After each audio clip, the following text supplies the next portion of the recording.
Halo teman-teman, kita akan sekarang membahas tentang tafsir mimpi dan Jung. Setelah menggunakan metode asosiasi bebas atau free association, kemudian metode hipnosis, maka belakangan Jung mengandalkan dua metode, yaitu satu tafsir mimpi dan active imagination. Jadi seperti kita tahu bahwa menurut Jung yang ada di belakang saya, kita ini punya 2-3 level kesadaran. Ada kesadaran, ada ketidaksadaran.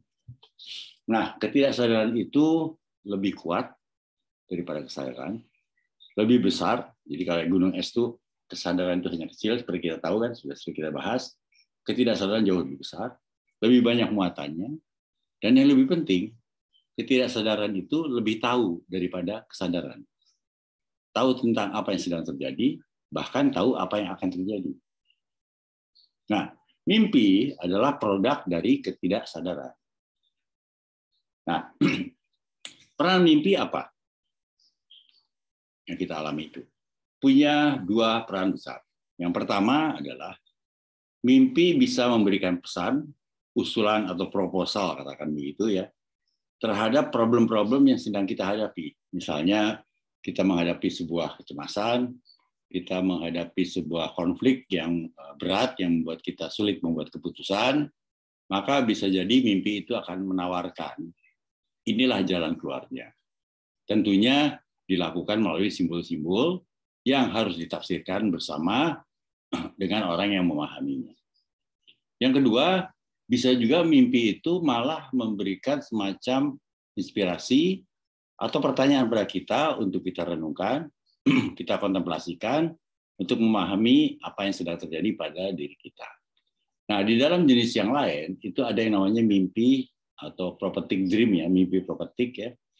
Itu mimpi yang sifatnya tidak seperti yang biasanya itu hanya untuk pribadi kita, tapi dia lebih bersifat kolektif. Jadi mimpi yang bisa menentukan atau memecahkan masalah-masalah masyarakat, bahkan umat manusia.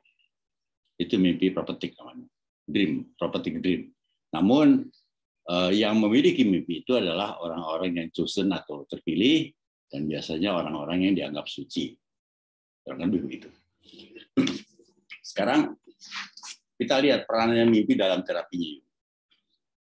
Jung menggunakan itu mimpi sebagai cara untuk mengenali problem laten yang belum manifest, yang ada di dalam, dan meminta klien untuk mencatat.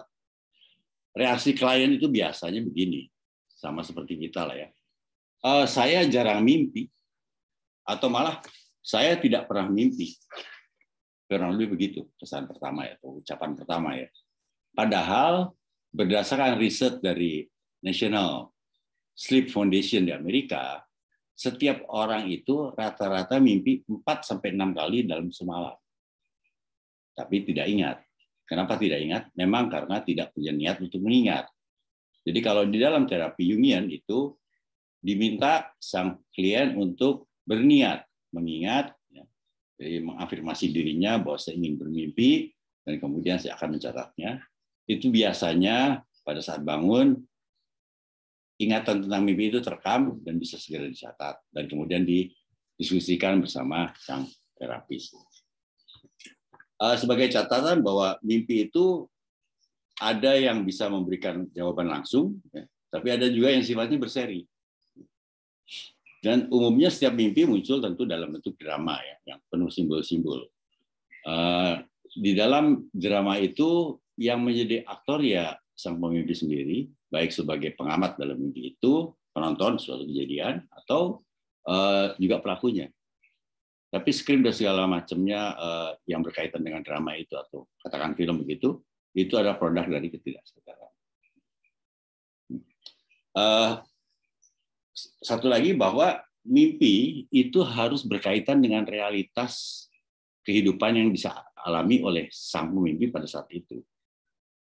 Sebagai contoh, misalnya saya pernah bermimpi ada perang, saya menyaksikan sebuah pertempuran. Saat saya bangun saya catat, saya berpikir barangkali ini sesuai dengan saya sedang menghadapi sebuah konflik yang belum bisa saya ambil keputusan untuk mengatasinya. Tapi ini tafsir saya sendiri. Saya harus berdiskusi atau berkonsultasi pada orang yang lebih ahli. Itu contoh. Ya. Jadi sangat harus berhubungan dengan realitasnya. Oleh sebab itu susah kita mengatakan atau saya mengatakan bahwa kita bisa menafsirkan mimpi. Misalnya ada mimpi A, saya cari manualnya atau pedomannya. Oh, A ini berarti B. A ini berarti B. Padahal mimpi walaupun temanya sama antara dua orang, dua individu, bisa saja makna atau pesannya berbeda. Karena mimpi sangat bersifat subjektif, bersumber dari ketidaksadaran masing-masing. Ya. Oke, kita langsung saja pada sebuah contoh supaya ringkas dan mudah. Jadi ada seorang pasien perempuan yang mengidap neurosis atau neurosis. Neurosis itu berbeda dengan psikosis. Neurosis itu fungsional, kalau psikosis lebih ke struktural. Ya. Maksudnya begini, neurosis itu biasanya lebih kepada persoalan adaptasi sosial. Sifatnya psikologi sosial itu begitu. Lebih pada adaptasi sosial. Misalnya, salah edukasi, konflik dengan dogma yang dia dapat misalnya dari kecil, dengan realitas hidup yang dihadapi pada hari ini. Atau juga mungkin dia berada dalam sebuah lingkungan yang tidak cocok, yang menghambat pertumbuhan dirinya atau membuat dia menjadi sangat sulit dalam penyesuaian diri dalam adaptasi itu. Nah, itu yang disebut neurosis. Nah, sang perempuan ini neurosis. Dia tinggal bersama kakak dan ibunya. Pada satu hari dia dalam proses terapi ya, dia bermimpi dan dia bercerita kepada terapisnya, dan itu dikenal sebagai mimpi perempuan dan kepiting, woman and the crab. Jadi mimpinya gini, dia itu pada suatu hari dia berada dalam sebuah tepi sungai. Di seberang sana ada tepi sungai yang lain. Itu seperti sebuah tantangan bahwa dia ingin pindah ke seberang itu. Tapi tidak ada jembatan. Namun, dia melihat bahwa, lihat arusnya ya, ada batu-batu tipis yang menurut dia, kalau dia melangkah dengan hati-hati, dia akan sampai ke seberang. Dia ingin sekali menyeberang.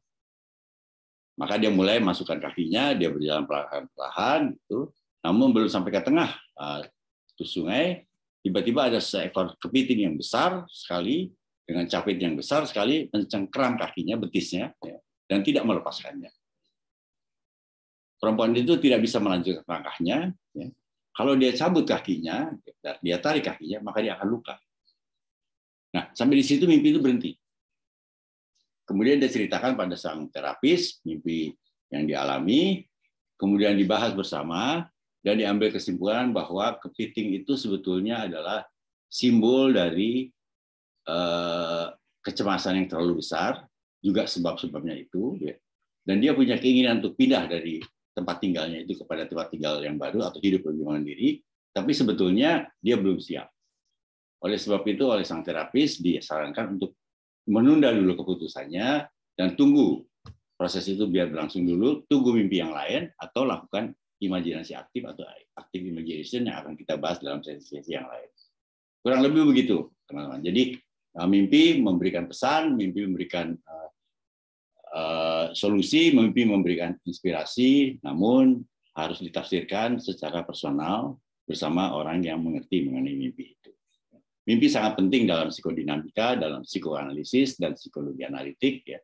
Mulai dari zaman Charcot, orang Prancis itu, pendahulunya Freud, kemudian oleh Freud dibikinkan buku Interpretation of Dreams, dibaca oleh Jung, dan terus sampai hari ini oleh para Jungian atau pengikutnya digunakan sebagai metode yang cukup diandalkan dan efektif dalam menyembuhkan gangguan-gangguan masalah kejiwaan.